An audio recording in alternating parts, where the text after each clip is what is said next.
नमस्कार, आप देख रहे हैं नॉनसेंस टॉक न्यूज लाइव। मैं आपके साथ पल्लव घोष। बहुत ही दुखद दिन। मेरे पीछे जो तस्वीर आप देख रहे हैं, आप इस शख्स से बखूबी परिचित हैं, मार्क टली। जो लोग इनके बारे में नहीं जानते हैं उनको इतना बता दूं कि ये पत्रकारिता का वो चेहरा है जो न सिर्फ न्यूज जगत के साथ जुड़े रहे करीब 30 साल से भी अधिक, बल्कि पत्रकारिता को एक नया आयाम दिया।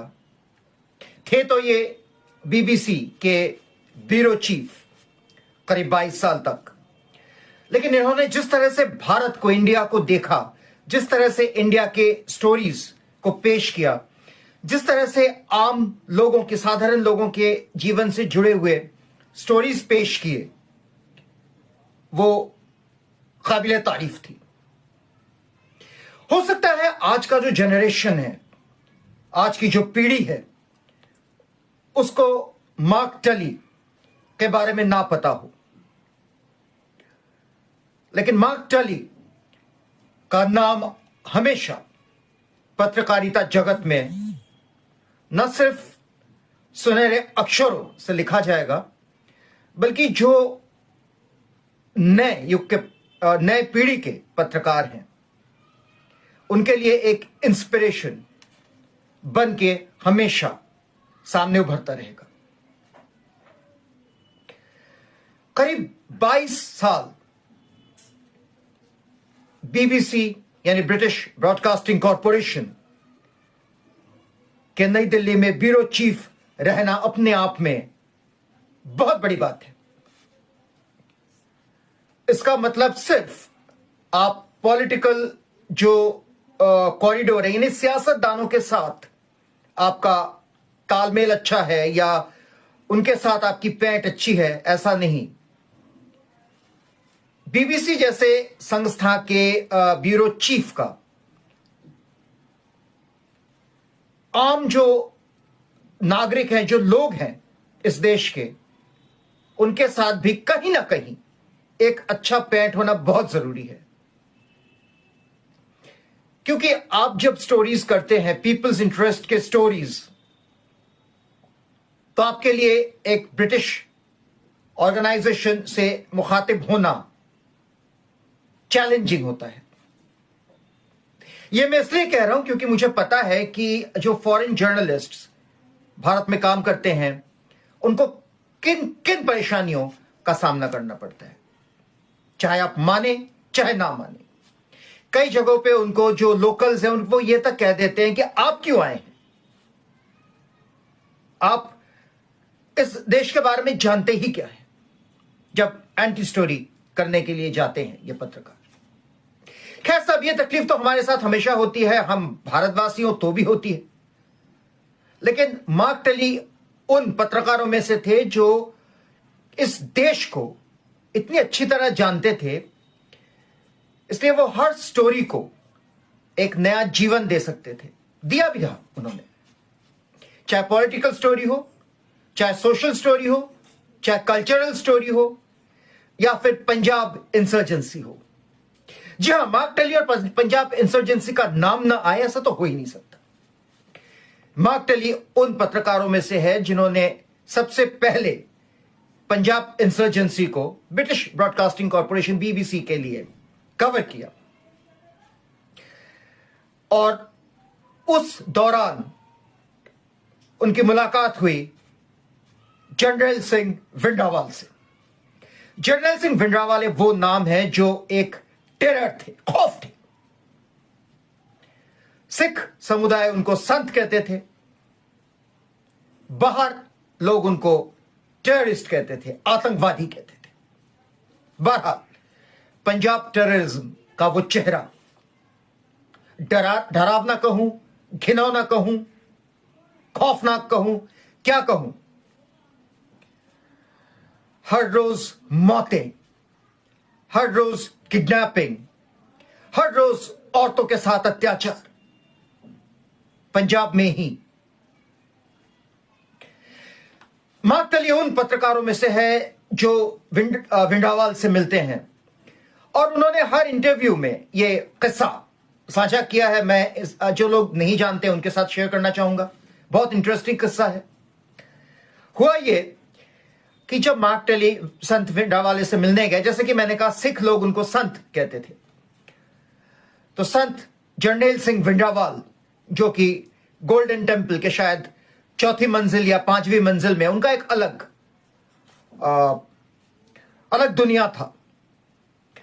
वहां रहते थे लाबो लश्कर के साथ, उनके बॉडीगार्ड्स आर्म्ड, एक तरह से एक सेल्फ स्टाइल्ड आर्मी कमांडर। तो विंडावाले जब उनसे मिलने बैठे तो गलती से मार्क टेली का जो पांव था वो विंडावाले के तलवार के साथ छू गया, टच हो गया। तो विंडावाले के जो मिलिट्री एडीसी थे या कंसल्ट जो ये थे इंचार्ज, उन्होंने मार्क टेली को धमकाया, हड़काया कि आपकी हिम्मत कैसे होती है कि संत जी के तलवार में पांव लगने का। तो मार्क टेली ने कहा एक वक्त तो मुझे ऐसा लगा कि वही तलवार शायद मेरे गर्दन पे चल जाए, हंसी मजाक में। लेकिन खैर बाद में उनकी ये मुलाकातें और भी होती रही और उनका एक रिलेशनशिप बना जरनैल सिंह विंडावाल के साथ। यही बात उन्होंने अपनी किताब Amritsar Mrs Gandhi's last battle में भी लिखा है। यह किताब पंजाब इंसर्जेंसी, पंजाब आतंकवाद से लेकर 1984 में हुए ब्लू स्टार ऑपरेशन, उसके बाद पंजाब दंगों और इंदिरा गांधी की मौत, जो कि उनके अंगरक्षक, दो अंगरक्षक सतवंत सिंह और बेअंत सिंह के हाथ हुई थी, उसके बारे में लिखा है। इसके अलावा मार्क टेली ने कई और किताबें लिखी हैं। The heart of India, no full stop in India, India in slow motion और the sixth estate. Mark Tully का जन्म 1935 में कोलकाता में हुआ, तब कैलकाटा कहा जाता था। उनके पिताजी बिजनेसमैन थे और माताजी बंगाल की महिला थी। 1975 जब इंदिरा गांधी ने इमरजेंसी घोषित किया, इमरजेंसी की घोषणा की, तो उनको 24 घंटों के अंदर भारत छोड़ना पड़ा था, क्योंकि तब वो बीबीसी के नुमाइंदे थे। तो उनको 24 घंटे के अंदर भारत छोड़ना पड़ा और 18 महीने बाद वो वापस आए और उसके बाद वो नई दिल्ली में ही रह गए। आज दोपहर को उनकी मौत हो गई। वो पिछले कुछ दिनों से बीमार चल रहे थे और साकेत के जो मैक्स हॉस्पिटल है वहीं अंडर ट्रीटमेंट थे।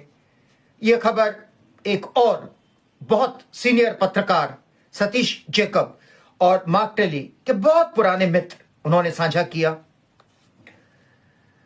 जाहिर सी बात है, पत्रकारिता का जो दुनिया है, पत्रकारों का जो दुनिया है, उसमें आज एक गम का माहौल है। जिन लोगों ने मार्क टेली के साथ काम किया है, जो लोग मार्क टेली के साथ मिले हैं, उनके लिए एक पर्सनल लॉस है। ऐसे बहुत लोग हैं जो मार्क टेली के साथ वक्त बेवक्त मिले हैं, बहुत मिलनसार थे, हंसी मजाक करते थे, और जैसे कि मैंने कहा हिंदी और उर्दू में उनकी दखल थी, तो वो आम लोगों के साथ बहुत अच्छी तरह घुल मिल जाते थे। इंडिया से प्यार था, लगाव था, दिल्ली से खास लगाव थी, दिल्ली में रहे हैं। आखिर में इतना कहना चाहूंगा कि पत्रकारिता का वो दौर, पत्रकारिता का वो जो जमाना है, वो इन पत्रकारों ने जिया है। तो जो जिसको इंग्लिश में ग्रीन हॉर्न कहते हैं, यानी जो नए पीढ़ी के पत्रकार हैं, जिनको लगता है एक प्रेस कार्ड, एक बूम माइक लेकर पत्रकारिता की जा सकती है, जिनको लगता है कि ये कहने भर से कि हम पत्रकार हैं, हमारे पास प्रेस पावर है, उनको मार्क टेली जैसे पत्रकारों से बहुत कुछ सीखना चाहिए। इंग्लिश में जिसको कहते हैं Mark Tully has left a legacy behind him. Young journalists should and must read Mark Talley and know about Mark Talley. 22 साल से अधिक बीबीसी में bureau chief, India bureau chief, लेकिन जब भी मिले हैं लोगों से मिलनसार और बिना ईगो के। यही असली पत्रकार या पत्रकारिता का जो निशान है, पत्रकारिता का जो पहचान है, ये आज नदारत है। आज पत्रकारिता कॉर्पोरेट स्ट्रक्चर पे चलती है। आज एडिटर यानी संपादक से मिलने के लिए भी कई ऑर्गेनाइजेशंस में परमिशन लेनी पड़ती है। वो जमाना ऐसा नहीं था। तभी पत्रकारिता जिंदा थी, पत्रकारिता में जान थी, और वो पत्रकार फख्र महसूस करते थे, गर्व महसूस करते थे बताने में कि वो पत्रकार है। आज कहीं ना कहीं कई स्टोरीज करते वक्त हमें सोचना पड़ता है कि क्या हम बताएं हम पत्रकार हैं या नहीं। वो ऐसा नहीं था वो जमाना। आखिर में मार्क टली एक नाम जो हमेशा हमेशा इंस्पायर करता रहेगा, और नए पीढ़ी, नए पत्रकारों को मार्क टली जैसे पत्रकारों से बहुत कुछ सीखना है। मैं Pallav Ghosh nonsense talk news की ओर से मार्क टली को अपनी श्रद्धांजलि देता हूं। देखते रहिए नॉनसेंस टॉक न्यूज लाइव।